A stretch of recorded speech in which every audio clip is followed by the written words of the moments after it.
এ বিষয়ে আরো আলোচনার জন্য আমাদের সাথে অতিথি হিসেবে যুক্ত হচ্ছেন চট্টগ্রাম বিশ্ববিদ্যালয়ের প্রভিসি অধ্যাপক ডক্টর কামাল উদ্দিন। আপনাকে স্বাগত জানাচ্ছি দেশযোগে। শুরুতেই যে বিষয়টি জানতে চাইব, আজকে নিশ্চয়ই আপনি সংবাদ সম্মেলনটি দেখেছেন এবং সেখানে যেই তথ্য প্রমাণ উপস্থাপন করা হয়েছে, রিপোর্টের যে একটা আভাস দেয়া হয়েছে, যে তথ্য প্রমাণ পাওয়া গেছে এবং যারা এই অপরাধগুলোর সঙ্গে জড়িত অর্থাৎ মানবাধিকার লঙ্ঘনের সঙ্গে জড়িত তাদের বিচারের আওতায় আনা হবে এবং এক্ষেত্রে প্রক্রিয়াটা কি হতে পারে? আজকে যে আমরা রিপোর্টটা দেখলাম সেটি হচ্ছে যে জাতিসংঘের যে গঠিত ফ্যাক্ট ফাইন্ডিং রিপোর্ট, সেই রিপোর্ট কিন্তু সুস্পষ্টভাবে বলা হয়েছে যে জুলাইয়ের 1 তারিখ থেকে 15ই আগস্ট পর্যন্ত প্রায় 1400 জনকে হত্যা করা হয়েছে। সেখানে পুলিশ কিন্তু মারণাস্ত্র ব্যবহার করে সে হত্যাকাণ্ডটা করিয়েছে এবং এটির সাথে তৎকালীন যে রাজনৈতিক দল আওয়ামী লীগ গঠিত যে সরকার, তারা প্রত্যক্ষভাবে তারা এটির সাথে কিন্তু জড়িত ছিল।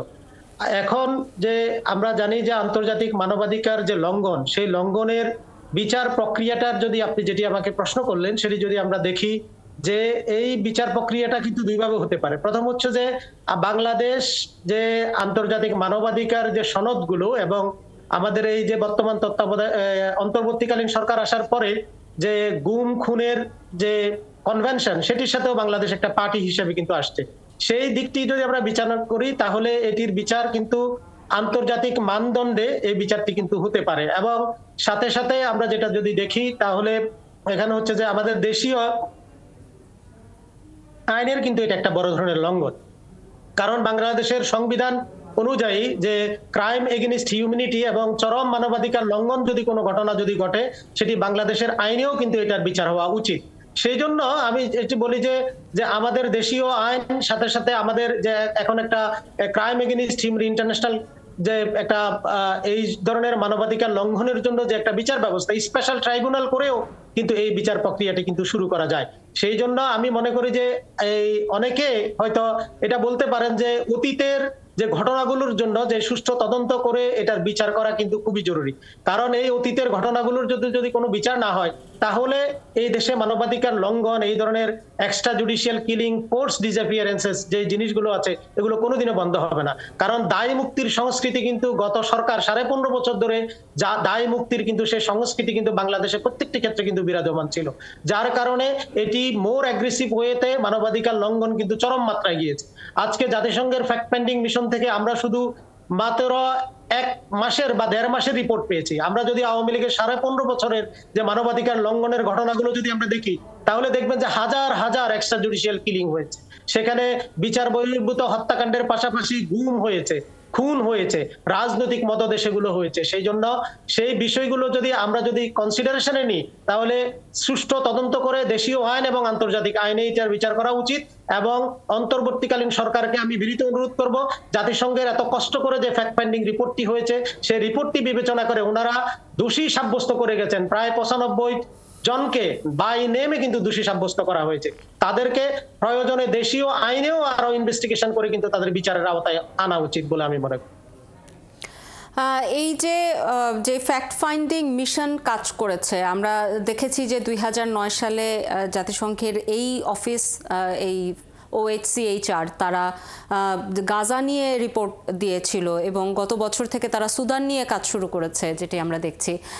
তাদের যে অতীত ইতিহাস কাজের, সেক্ষেত্রে তাদের অতীত ইতিহাসকে বিশ্লেষণ করে আপনার কি মনে হয় তারা কতটা নিরপেক্ষভাবে কাজটা করতে পেরেছে এবং তাদের এই কাজকে কোনোভাবে প্রভাবিত করার কোনো সুযোগ আছে কিনা কোনো পক্ষের? না, এটি আমার শতভাগ বিশ্বাস আছে। কারণ জাতিসংঘের এই যে মানবাধিকার কমিশন, সেটি একবারে ইন্ডিপেন্ডেন্টলি কাজ করে। সেই ইন্ডিপেন্ডেন্টলি কাজ করার তাদের মেকানিজম কিন্তু অনেক স্ট্রং।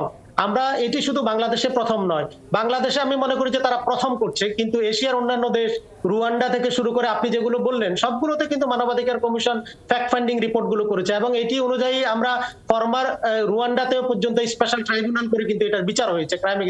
আমরা যদি দেখি 80-র দশকে যে ল্যাটিন আমেরিকান দেশগুলোতে, ল্যাটিন আমেরিকাতে তৎকালীন স্বৈরাচার এবং সামরিক সরকার এই ধরনের মানবাধিকার যারা লঙ্ঘন করেছে তাদের কিন্তু বিচারের আওতায় এনে সেই শাস্তিটার বিধান করেছে। আমি যেই কথাটি এখানে বলতে চাই সেটি হচ্ছে যে জাতিসংঘের এই যে মানবাধিকার কমিশন তারা যে ফ্যাক্ট ফাইন্ডিং রিপোর্টটা করেছে এখানে কোনো ইনফ্লুয়েন্স করার কোনো সুযোগ নেই। এটি এভাবেই বোঝা যায় যে বাংলাদেশের মানুষ প্রকাশ্য দিবালোকে যে জিনিসটি দেখেছে, এদেশের সাধারণ মানুষ যেটি দেখছে যে নির্বিচারে শিক্ষার্থীদেরকে গুলি করে হত্যা করা হয়েছে। এই রিপোর্টে দেখা যাচ্ছে যে 12 থেকে 13% এখানে শিশুরা আক্রান্ত হয়েছে, মৃত্যুবরণ করেছে। 1400টাই কেন? আমি তো মনে করি যে এদেশের মানুষ যেটি দেখেছে প্রত্যক্ষদিক ভালো সেই ধরনের রিপোর্টই কিন্তু এখানে এসেছে। তাহলে রিপোর্টের যে ক্রেডিবিলিটি এটা আমরা স্বাভাবিকভাবে বোঝা যায়। আজকে যদি জাতিসংঘের যদি রিপোর্টে যদি আসতো যদি 10,000 20,000 জনকে হত্যা করা হয়েছে, না যারা দোষী সাব্যস্ত তাদেরকে পাশ কাটিয়ে অন্যদেরকে সেখানে বলা হয়েছে, অন্য ফেব্রিকেটেড ইনফরমেশন গুলো সেখানে আসছে, তাহলে না এটার ক্রেডিবিলিটি নষ্ট হতো।